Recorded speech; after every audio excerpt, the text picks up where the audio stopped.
I was standing in the lobby of a Vancouver waterfront condo, holding the keys to a $1.2 million property I'd bought as a wedding gift for my son Nathan, when my phone buzzed with a text from an unknown number.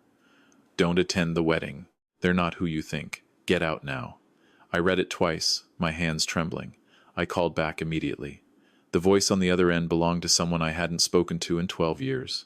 What he told me in that 4-minute conversation shattered everything I believed about my only child. "I'm grateful you're here with me today. Before I continue, I'd love to know where you're watching from. Drop your city or province in the comments below. And a quick note, while this story contains some elements adjusted for privacy and storytelling, the lessons about trust, family betrayal, and the weight of justice are painfully real. Now, let me tell you what happened next." The condo keys felt like ice in my palm. $1.2 million, the largest gift I'd ever given anyone. But standing in that empty Cole Harbor unit, floor-to-ceiling windows framing the North Shore Mountains and Burrard Inlet, the price meant nothing. What mattered was imagining Nathan's face when I handed him these keys at Friday's rehearsal dinner. The late September sun painted the water gold. I'd arrived in Vancouver in 1979 with nothing but a community college diploma and a hunger for something better. 45 years later, I owned Pemberton Construction, one of the most respected commercial builders in British Columbia. Not bad for a kid from Thunder Bay who started hauling lumber at construction sites for minimum wage. I walked through the empty living room, my footsteps echoing off the hardwood floors. Nathan would love this place. The modern kitchen with its granite counters, the balcony overlooking Stanley Park. Everything I'd dreamed of having at his age but couldn't afford until I was well into my 50s. Dorothy would have cried seeing this condo. My wife passed 6 years ago, never got to meet the woman Nathan would marry. But she'd understand this gift wasn't just generosity.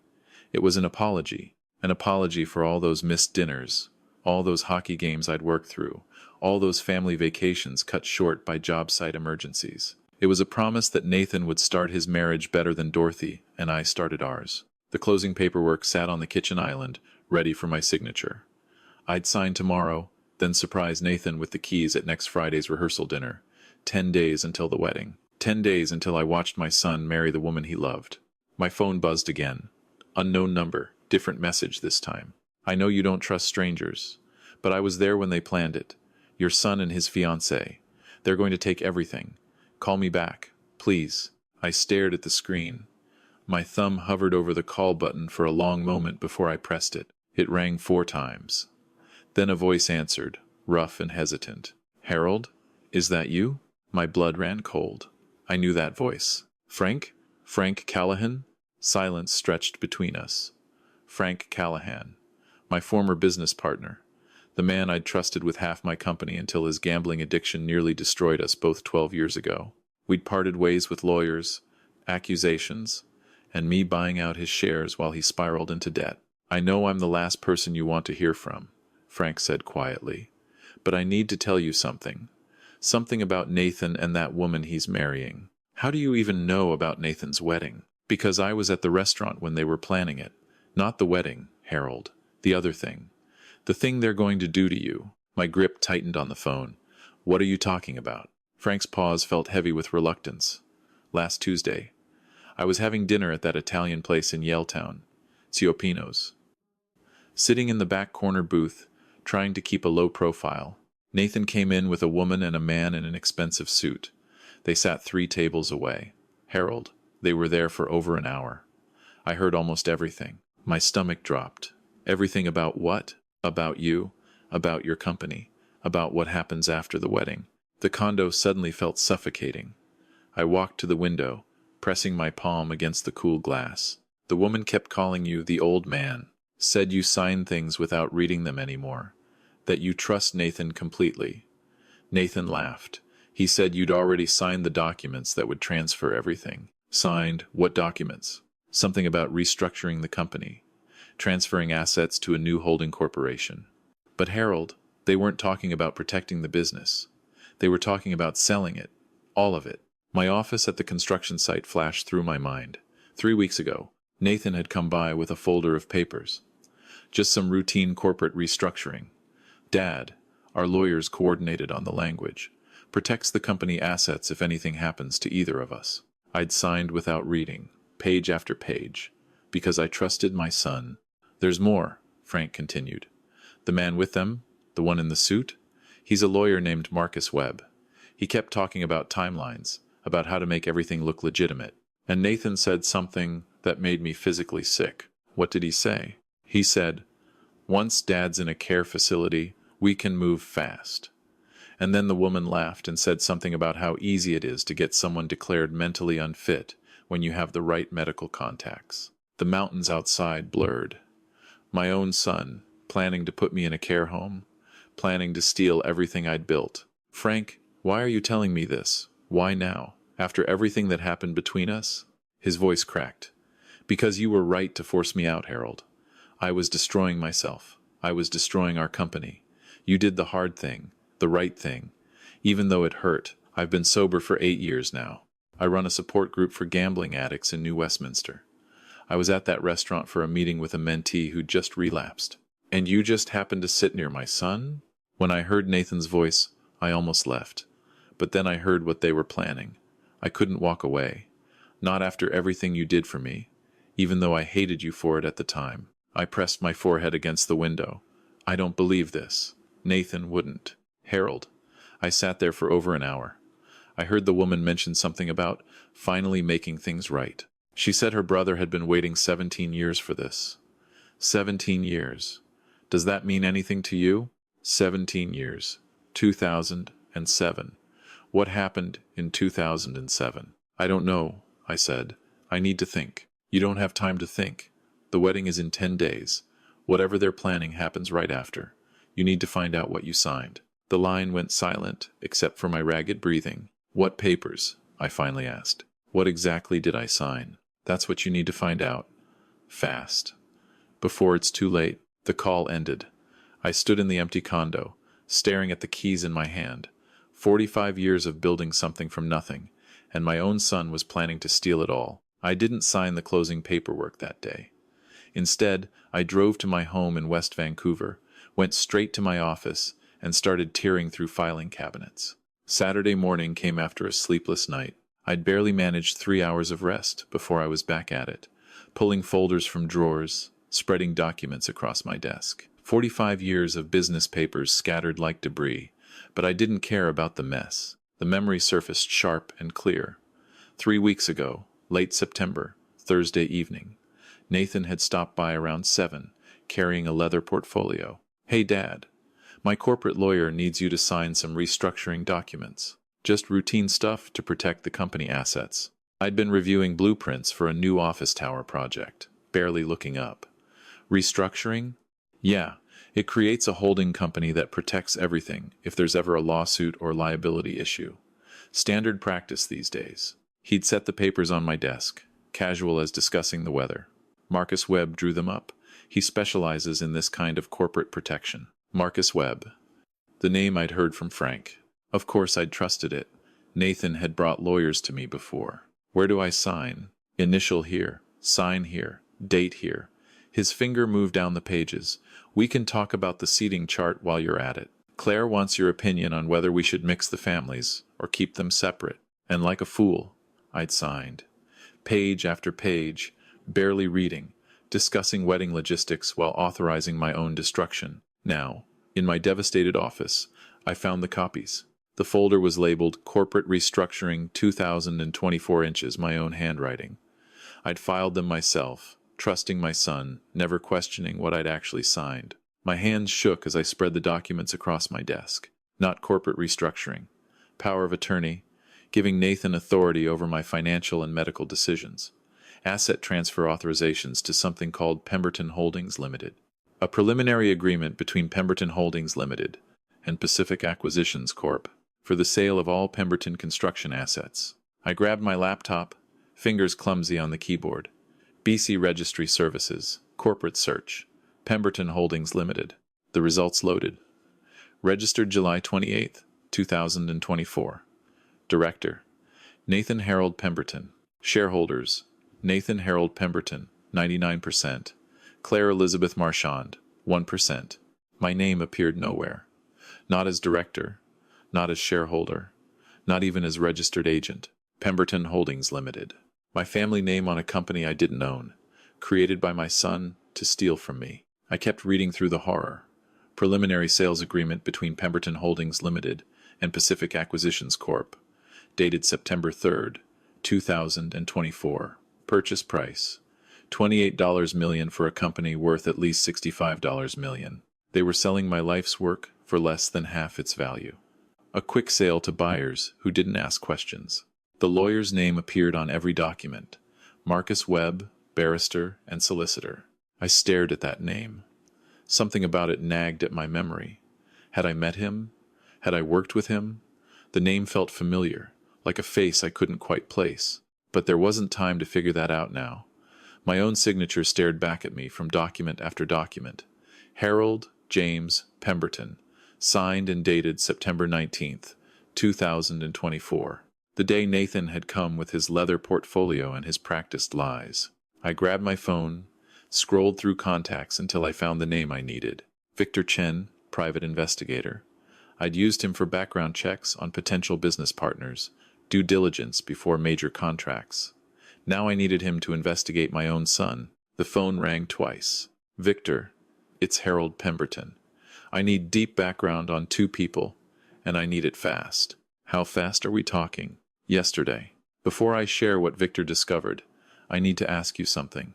If you're still here with me, drop a comment. Just say I'm listening. This next part changes everything, and I want to make sure you're ready for it. By Saturday afternoon, Victor Chen had started his work.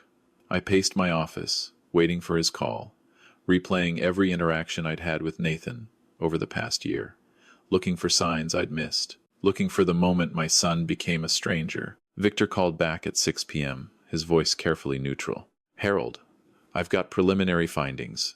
You're going to want to sit down. I lowered myself into my chair. Go ahead. Claire Elizabeth Marchand. She has $280,000 in credit card debt, accumulated over the past 2 years. Luxury spending mostly. Designer clothes, expensive trips. A $15,000 watch last month. Nathan has $120,000 in personal debt. He leased a BMW M5 8 months ago, signed a rental agreement for a $6,500 per month apartment in Cole Harbor in August. The irony wasn't lost on me. I was buying him a $1.2 million condo while he was already drowning in debt. They're broke, I said. Worse than broke. They're desperate. Victor paused. But here's where it gets interesting. Claire Elizabeth Marchand legally changed her name in February 2020. Her birth name was Claire Elizabeth Thornton. The room seemed to tilt. Thornton. Why did that name feel like a punch to the gut? Her brother is Ryan Thornton. Does that name mean anything to you? Ryan Thornton. The memory hit me like a freight train. 2007. 17 years ago. Ryan Thornton, 23 years old, bright and eager. I'd hired him straight out of BCIT's accounting program, gave him a position in our finance department. Within 2 years, he'd risen to assistant controller. Then I discovered he'd been embezzling. Over $400,000 siphoned into shell accounts over 18 months. Fake vendor invoices, inflated expense reports, doctored receipts. I confronted him in my office on a gray November morning. I trusted you, Ryan. I gave you a chance when nobody else would. His face had gone pale. Mr. Pemberton, I can explain. I can pay it back. I just needed what? To steal from the company that gave you a career? From the people who mentored you? Please. I have a family, a younger sister. Our parents are gone. If you report this, I'll go to prison. Claire won't have anyone. I remembered his sister's name now. Claire. 15 years old in 2007. She would have been just a teenager when her brother got arrested. You should have thought about that before you stole from me. Please, Mr. Pemberton, I'm begging you. Don't destroy my life. You destroyed it yourself. I'd reported him to the police. He was convicted of fraud and embezzlement, sentenced to 4 years in federal prison. Last I heard, he'd been blacklisted from the financial industry. Couldn't even get a job as a bookkeeper. Harold, you still there? I forced my voice to work. Ryan Thornton. I had him arrested for embezzlement in 2007. That explains a lot. Victor's voice was grim. After prison, Ryan struggled for years. Couldn't find steady work, bounced between minimum wage jobs. He started a small consulting business about 5 years ago. barely staying afloat. His sister Claire changed her name in 2020. Complete identity transformation. Then she met Nathan at a real estate networking event in Whistler in June 2021. The conference I sent him to. She approached him at the opening reception. They were dating within a month. I closed my eyes. My son had been hunted. Claire Thornton had changed her identity, tracked Nathan's movements, positioned herself to destroy me through him. But then I remembered what Frank had said. Nathan's laughter about the old man, his excitement about selling the company, his comments about putting me in a care facility. She manipulated him initially, I said slowly. But he chose to continue. He knew about the forged documents. He laughed about having me declared incompetent. It appears so, sir. I'm sorry. I looked at the calendar on my wall. October 5th, wedding in 9 days. This isn't just about money, I said. It's a 17-year revenge plot. The Thornton family wants to destroy everything I built, and Nathan became their willing partner. What's your next move? Monday morning, I'm calling my lawyer. We're going to war. Sunday evening arrived heavy with everything I now knew. Nathan had invited me to dinner at my own house for what he called a pre-wedding family celebration. I accepted with manufactured enthusiasm. The performance had begun. Nathan and Claire arrived at 7 with wine and flowers. I hugged them both, complimented Claire's dress, played the doting father flawlessly. Inside, my thoughts ran dark. She's wearing that innocent smile she's practiced for 3 years. I wonder if lying comes naturally to her, or if her brother taught her. Over dinner, Nathan talked excitedly about their honeymoon plans. 2 weeks in Portugal, Dad. We found this amazing villa on the Algarve coast. Sounds expensive. I kept my voice neutral. We've been saving. The lie came effortlessly. Claire smiled sweetly. Harold, have you given any more thought to retirement? You've worked so hard for so many years. I played along perfectly. Retirement?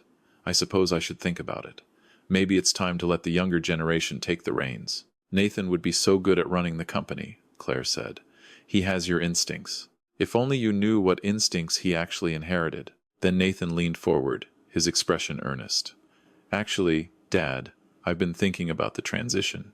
After the honeymoon, I'd love to sit down and discuss me taking on more responsibility. Maybe even a formal leadership role. We can certainly talk about that. Claire mentioned casually, my brother Ryan has been so helpful with the corporate restructuring. He knows his way around business structures. My heart pounded, but I kept my voice steady.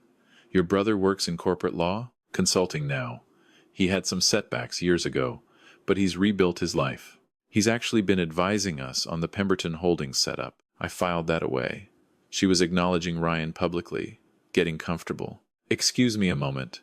I stood and walked toward the bathroom. In the hallway, I activated my phone's voice recorder and placed it on the bookshelf near the dining room, partially hidden behind a photo of Dorothy.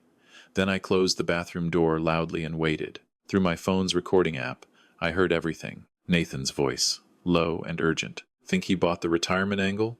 Claire's response, confident. He signed everything without reading. Your father's exactly like Ryan said.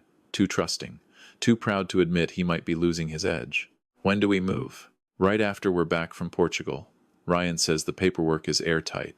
Once we have medical documentation that Harold's experiencing cognitive decline, we can accelerate the sale. Pacific Acquisitions is ready. They don't care about due diligence. Nathan laughed. The old man has no idea. All those years he spent building this company, and we're going to liquidate it in 6 months. Ryan's been waiting 17 years for this. You have no idea how much your father destroyed his life. He went to prison, Harold. He lost everything. Our parents died while he was inside, and he couldn't even attend the funerals. I know, babe, and we're going to make it right, all of it.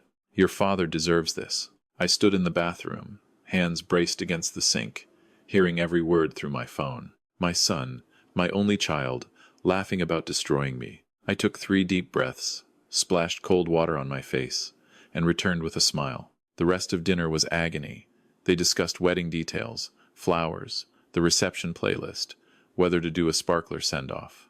I nodded and smiled, playing the oblivious patriarch. At 9 o'clock, they prepared to leave. Nathan hugged me tight. Love you, Dad. Thanks for everything. I love you too, son. The words felt like broken glass in my throat. The last time I'd say them and mean them. After they left, I retrieved my phone and played the recording. Nathan's voice filled my empty house. The old man has no idea. I had my confirmation. Every word recorded, time-stamped, crystal clear. Monday morning, I sat across from Margaret Chen in her downtown Vancouver office. She'd been my corporate lawyer for 15 years, handled everything from contract disputes to property acquisitions. The evidence folders between us painted a damning picture.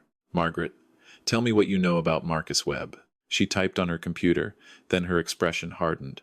Marcus Webb. Harold, this man was disciplined by the Law Society in 2019 for ethical violations. He represented a client in a real estate transaction while having an undisclosed financial interest in the outcome. What's his connection to Ryan Thornton? More typing. They were classmates at UBC Law. Webb was one of the few people who stayed in contact with Thornton after his conviction. I spread the evidence across her conference table. Forged power of attorney documents. Pemberton Holdings Limited. Corporate filings showing Nathan as sole director. The preliminary sales agreement with Pacific Acquisitions. Victor Chen's investigation report showing Claire's name change and 3-year timeline. Then I played the Sunday dinner recording. Nathan's voice filled the office. The old man has no idea. All those years he spent building this company, and we're going to liquidate it in 6 months. Claire's voice followed. Ryan's been waiting 17 years for this. Margaret's expression grew darker with each revelation. "This isn't just civil fraud," she said quietly. "This is criminal conspiracy, document forgery, potentially elder abuse. The fake Pacific Acquisitions deal might constitute securities fraud. What do we do?" Margaret pulled out a legal pad. "First, we challenge every document Nathan had you sign. Fraudulent inducement, not incompetency, but deception by a trusted family member. Second, I'll file a formal complaint with the Law Society against Marcus Webb for conspiracy and using his professional position to facilitate crimes. Third, I'll contact the RCMP's Financial Crimes Unit. The forged documents and shell company transactions give them jurisdiction. Fourth, emergency injunction stopping Pemberton Holdings Limited from any transactions. Fifth, change your will immediately. Everything goes to the charity or foundation of your choice. Nathan receives nothing. Make it irrevocable." I nodded slowly. "And the wedding? What about it? I want everyone to know. Family, friends, business colleagues, all of them. I want to expose this publicly, so there's no way they can spin it, no way they can claim misunderstanding." Margaret studied me. "Public exposure means no taking it back. Nathan will face criminal charges. His life will be destroyed. He made his choice." I kept my voice steady. He laughed about putting me in a care facility. He called my company ours, like he'd earned any of it. He chose to partner with people who wanted to destroy me. "You're certain? They planned this in darkness. I'll expose it in daylight. What do you need from me? Help me arrange the final pieces. I want this done right." The week moved with deliberate precision. Tuesday, I met with RCMP Corporal Sandra Williams from the Financial Crimes Unit. She reviewed the evidence, asked pointed questions, and took the case immediately. Criminal conspiracy, document forgery, fraud, federal charges pending. Wednesday, I signed the new will in Margaret's office.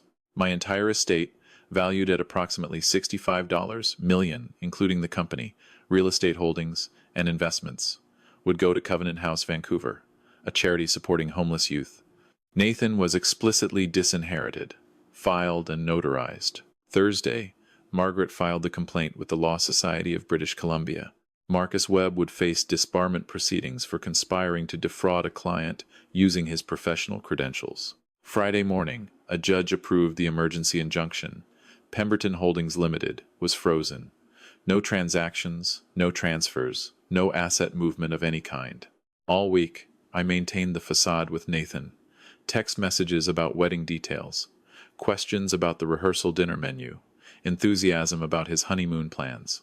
"Can't wait to see you walk down that aisle, son. Thanks, Dad. It means everything that you're supportive." Every exchange felt like swallowing poison. Friday evening, I sat alone in my office reviewing everything. Legal protections in place, RCMP standing by, evidence compiled and organized. The rehearsal dinner was tonight.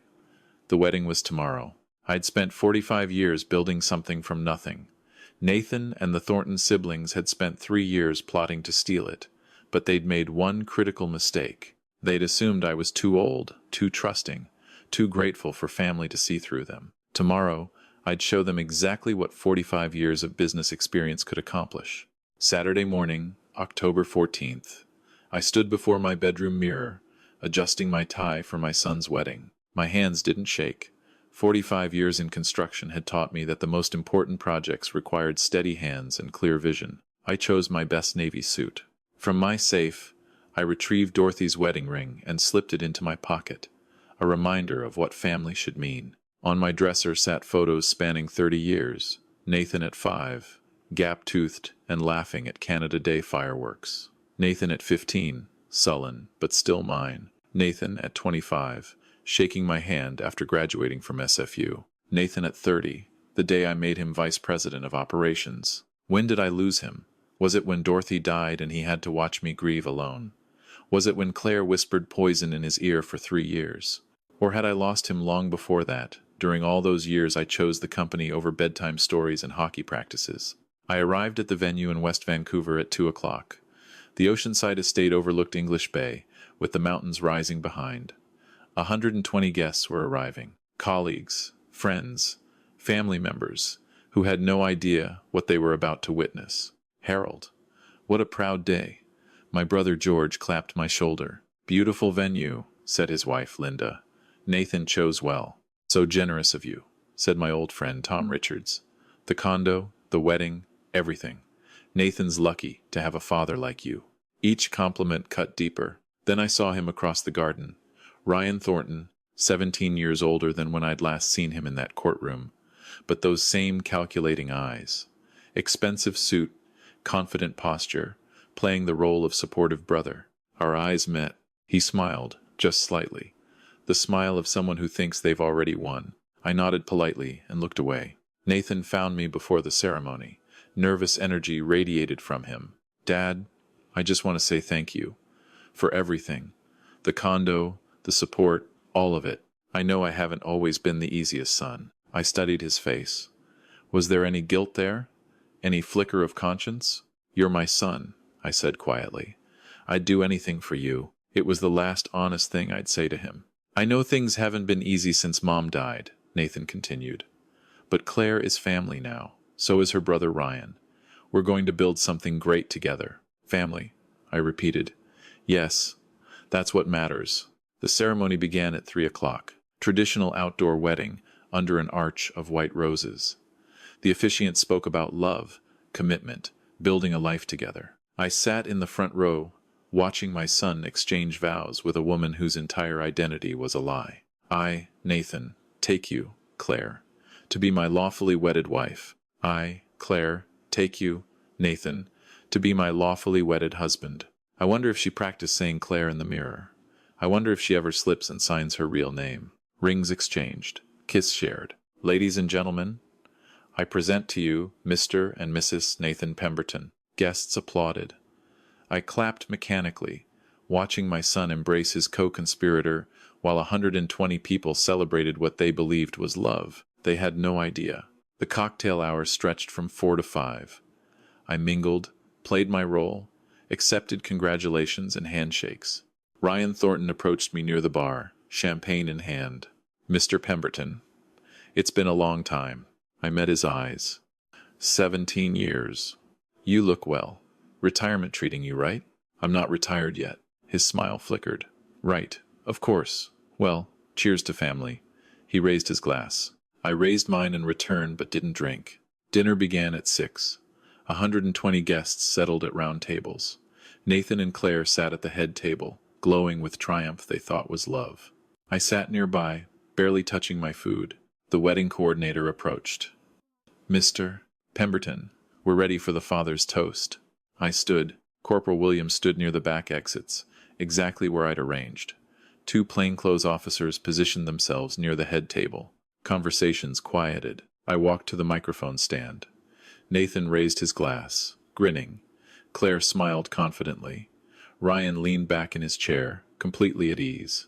I tapped the microphone. The feedback cut through the room.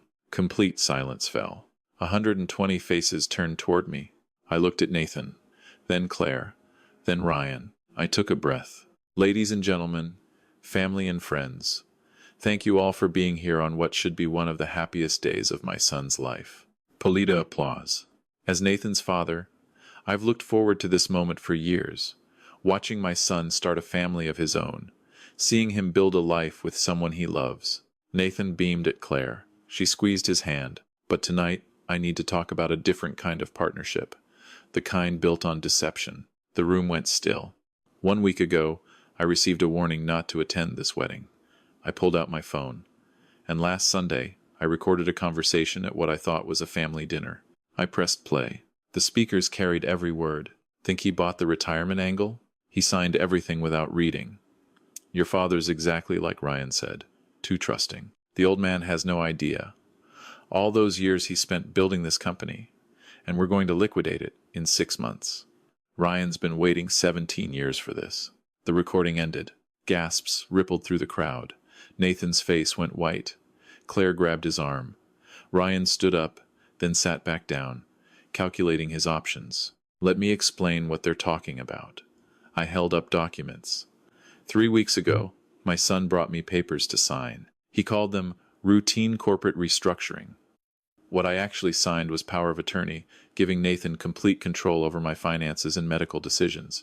Asset transfers, putting everything I own into a shell company called Pemberton Holdings Limited, where I have no ownership stake, and a preliminary agreement to sell my company, valued at $65 million, for less than half its worth. The numbers hung in the air. Why would they do this? Because Nathan has $120,000 in personal debt. Claire, or should I say her real name, Claire Thornton, has $280,000 in credit card bills. They've been drowning financially for 2 years. I turned to face Ryan directly. 17 years ago, I employed a young accountant named Ryan Thornton. I gave him opportunities, mentored him, trusted him. He repaid that trust by embezzling over $400,000 from my company. I reported him to the police. He went to prison. Ryan's jaw tightened. Claire Thornton is Ryan's sister. She legally changed her name in 2020, then systematically targeted my son. 3 years of manipulation, 3 years of planning, all to avenge her brother. I looked at Nathan. I hoped you were just a victim in this, son. I hoped you'd been manipulated, deceived, used by people who saw you as a means to an end. But that recording proves otherwise. You knew about these documents. You knew they were fraudulent. You laughed about putting me in a care facility. You called my company ours, as if you'd earned any part of it. Nathan's carefully constructed composure crumbled. Dad, you don't understand. You were never there. You chose work over me my entire life. Mom raised me alone while you built your precious company. Maybe I deserve something for that. You deserve something for being my son? I gave you a position in the company you didn't earn. I paid for your education. I bought you a $1.2 million condo as a wedding gift. And you thanked me by conspiring to steal everything and have me declared mentally incompetent. Silence. So here's what happens now. I straighten my shoulders. I have executed a new will. My entire estate, valued at approximately $65 million, will be donated to Covenant House, Vancouver. Nathan, you inherit nothing. Not $1. You can't do this, Claire hissed. I already have. Filed and notarized 3 days ago. I signaled toward the back. Corporal Williams stepped forward, flanked by the 2 plainclothes officers. Ryan Thornton, Claire Thornton, you're under arrest for conspiracy to commit fraud, document forgery, and elder abuse. You have the right to retain and instruct counsel without delay. The room erupted. Ryan tried to push through the crowd toward an exit, but an officer blocked him. Claire started crying, makeup streaming down her face. Nathan stood frozen, watching his world collapse. Nathan Pemberton, Corporal Williams, continued, you're being detained for questioning in relation to these charges. Dad, Nathan's voice cracked. Dad, please, I'm your son. I looked at him. The little boy who used to beg me to read one more story. The teenager who sulked when I missed his hockey championships. The man who'd chosen to betray me. You stopped being my son the moment you laughed about putting me in a care facility. They led him away. Nathan, Claire, Ryan, handcuffs and disbelief and the ruins of everything they'd planned. The wedding was over. So was my family. I drove home alone that Saturday night, while Nathan sat in an RCMP interview room being questioned. The wedding venue disappeared in my rearview mirror. 120 guests. A ruined celebration. Handcuffs instead of honeymoon plans. My phone rang. Frank Callahan's name appeared. "Harold, I heard what happened. Word travels fast. Are you all right?" I stared at the road ahead. "I'm fine, Frank. Thank you for the warning. I'm sorry it came to this. I know how much Nathan meant to you. He made his choices. So did I. For what it's worth, I think Dorothy would be proud of you. You protected what you built together." Would she? I wasn't sure anymore. "Frank, I owe you an apology. For how things ended between us 12 years ago, I could have handled it better. You handled it the only way that would have worked. I was destroying myself, and I would have destroyed the company too. You did the hard thing. The right thing." After 12 years, Frank and I had found our way back to something like friendship, but I'd lost Nathan in the process. Sunday morning, 7 a.m. I drove to the Cole Harbor condo. My wedding gift, $1.2 million worth of real estate, with views of the North Shore Mountains I'd admired for 45 years. I let myself in with the keys still in my pocket. The apartment was empty, just floor-to-ceiling windows and morning light breaking over the Vancouver skyline. I stood there, holding those keys, thinking about everything I'd wanted this gift to mean. I bought this condo to give Nathan the start I never had. I wanted him to wake up to mountain views I'd worked decades to earn. I wanted to honor Dorothy's memory by being generous to our son. Instead, I'd spent $1, $2 million on a gift that would never be given. "What would you say, sweetheart?" I whispered to Dorothy, wherever she was. "Would you tell me I was too harsh? That I should have found a way to forgive our son?"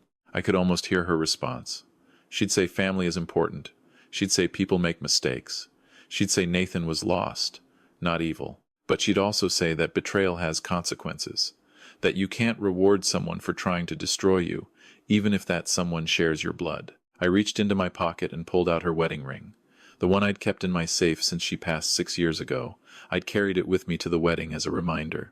I defended what we built together, I told her memory, but I lost our son in the process. My phone buzzed. A text from Nathan. "Dad, please, can we talk? I'm so sorry. I didn't understand what I was doing until it was too late. Please." I stared at the message for a long time. Didn't delete it. Didn't respond either. Maybe someday. Not today. Not soon. I looked out at Vancouver one more time. The city stretched before me, familiar and vast. I'd fired a dishonest employee 17 years ago. His family had spent 3 years turning my son against me, recruiting him into a conspiracy to steal everything. Ryan and Claire Thornton would face criminal charges. Nathan would face consequences for his role. I'd protected my life's work. But standing in this empty condo, holding keys to a gift my son would never receive, I wasn't sure what I'd actually won. I'd spent 45 years building a company from nothing. I'd defended it against a conspiracy born from a 17-year-old grudge. The Thorntons would face justice. My assets were protected. But I'd lost my son.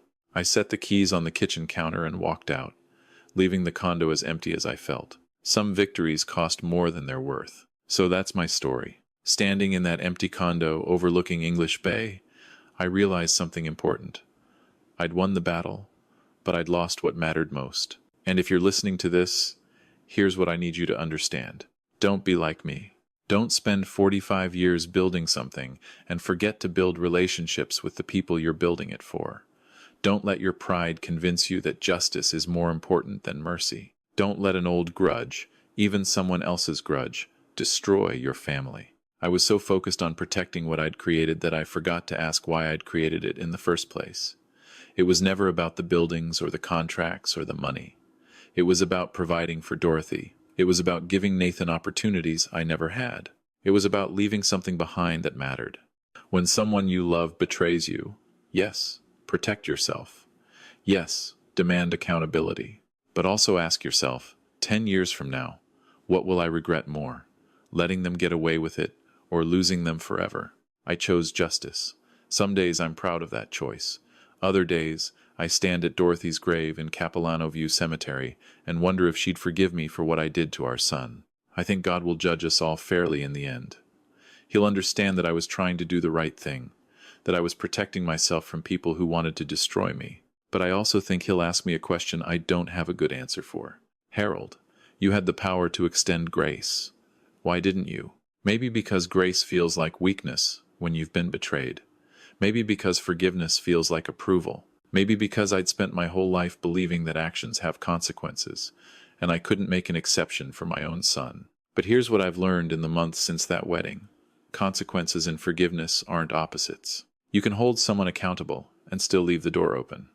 You can protect yourself and still extend compassion. I didn't do that. I slammed the door shut and locked it from the inside. Nathan's trial is scheduled for next spring. Ryan and Claire both pleaded guilty to reduced charges in exchange for testimony. My son faces up to 5 years in prison. He writes me letters sometimes. I read every one, then put them in a drawer without responding. Maybe someday I'll find the words.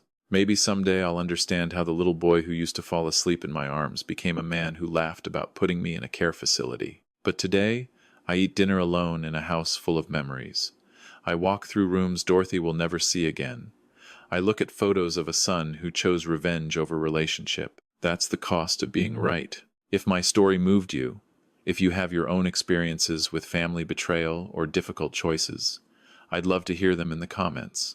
Share this video with someone who might need to hear it. And if you haven't subscribed yet, these stories matter. Your support helps us keep sharing them. Thank you for listening all the way to the end.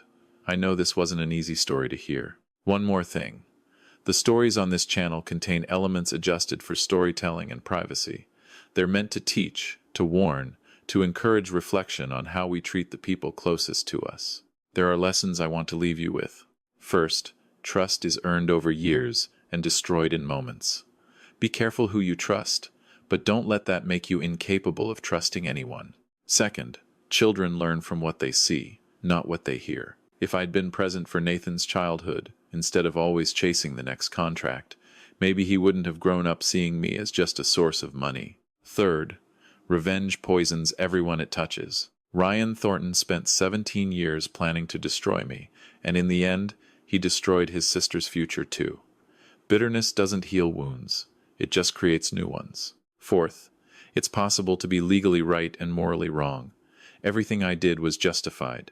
The law was on my side. But justification doesn't warm an empty house at night. And finally, while you still have time, tell the people you love that you love them. Show them, not with money or gifts, but with your presence, with your attention, with your time. You never know when it might be too late. God bless you all, and good night.